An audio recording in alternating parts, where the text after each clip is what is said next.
લોકસભાની ચૂંટણી હવે નજીક આવી રહી છે ત્યારે છોટાઉદેપુર લોકસભા મત વિસ્તારમાં ભારતીય જનતા પાર્ટી દ્વારા જસુભાઈ રાઠવાનું નામ જાહેર કરવામાં આવ્યું છે ત્યારે બીજી બાજુ કોંગ્રેસ પાર્ટી તરફથી સુખરામભાઈ રાઠવાનું નામ જાહેર કરવામાં આવ્યું છે ત્યારે વાઇબ્સ ઓફ ઇન્ડિયા ગુજરાતીની ટીમ આજે છોટાઉદેપુર લોકસભા મત વિસ્તારના મતદારો સાથે પહોંચી છે।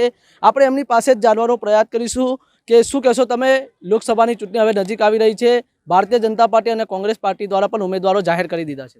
અમારા વસેડીમાં તો પહેલો એક ગર્વ કે વસેડીની અંદર અમારા એક સરપંચ તરીકે અમારા જસુભાઈ રાઠવાએ ચાલુ કર્યું હતું, આજે સંસદ લગી પહોંચી ગયા છે, તો અમારા તો વસેડીવાળાને તો બહુ ગર્વ છે। અમે 5 લાખ નહીં, 6 લાખ નહીં, 10 લાખ લીડથી બી જીતાડવા માટે અમે તનતોડ મહેનત કરી શકશું। આપ શું કહેશો જસુભાઈ રાઠવાનું નામ જાહેર? અમારા જસુભાઈ સરપંચથી માંડીને સંસદ સુધી પહોંચ્યા છે અને સંસદમાં અમારા જસુભાઈ ચૂંટાવાના છે, એમાં બે મત નથી। કોંગ્રેસ પાર્ટી તો એવું કહી રહી છે કે અમે જીતશું। જે કોંગ્રેસવાળા છે બધા બીજેપીમાં જોડાઈ ગયા છે, બધા ટોટલ, એમાં શંકાનું સ્થાન નહીં કોઈ। આપ શું કહેશો?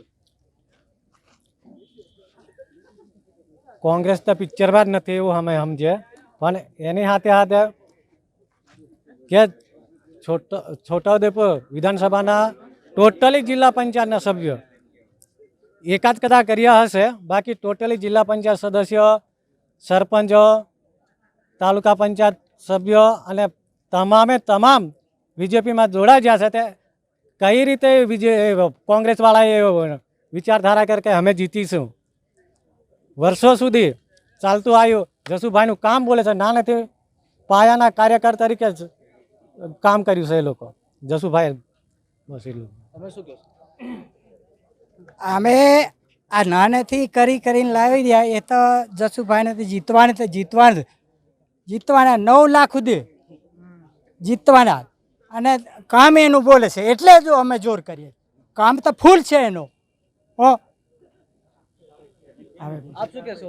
અહીંયા 21 લોકસભા છોટાઉદેપુર મત વિસ્તારમાં જે ભાજપના ઉમેદવાર તરીકે જસુભાઈની પસંદગી થઈ છે, ખરેખર તો પ્રથમ રાષ્ટ્રીય નેતૃત્વ અને રાજ્ય નેતૃત્વને ખૂબ ખૂબ આભાર માનીએ છીએ કે આવા સક્ષમ સરપંચથી માંડી સંસદ સુધી પહોંચનાર પાયાનો માણસ અને લોકોનું કામ કરનાર, ગરીબનું સાંભળનાર આવા જસુભાઈને મત લગભગ CR પાટીલ સાહેબે 6 લાખ કીધું છું, પણ અમે તો એવું ઈચ્છીએ છીએ કે 9 લાખથી જીતશે, કારણ કે કોંગ્રેસ હવે અહીંયા ઉદયપુરમાં છે જ નહીં। કોંગ્રેસના લગભગ સમજી લો પાર્ટી આઉટ થઈ ગયા, જે બી કોંગ્રેસના કાર્યકર્તાઓ હતા એ ભાજપમાં લગભગ બળી ગયા છે, એટલે હવે કોંગ્રેસ અહીંયા છે નહીં। બિનહરીફ જસુભાઈ જીતશે એમાં કોઈ શંકાને સ્થાન નથી, અને જસુભાઈનું કામ બોલે છે, પાયાના કાર્યકર, નાનામાં નાનો કાર્યકર, અંત સુધી લાસ્ટ સુધી જસુભાઈ પહોંચેલા, એટલે જસુભાઈ જીતશે એમાં કોઈ શંકાને સ્થાન નથી।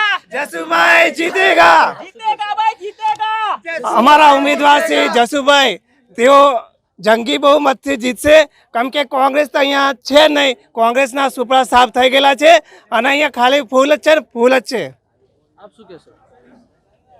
એ તો સાહેબ તમને કીધું તેમ હવે અહીંયા તો કોંગ્રેસનું કંઈ શું કહેવાય કે કોઈ કાર્યકર પણ રહ્યો નથી, એટલે જસુભાઈ 100% 1000% જસુભાઈ જીતેલા છે, લીડથી જીતવાના।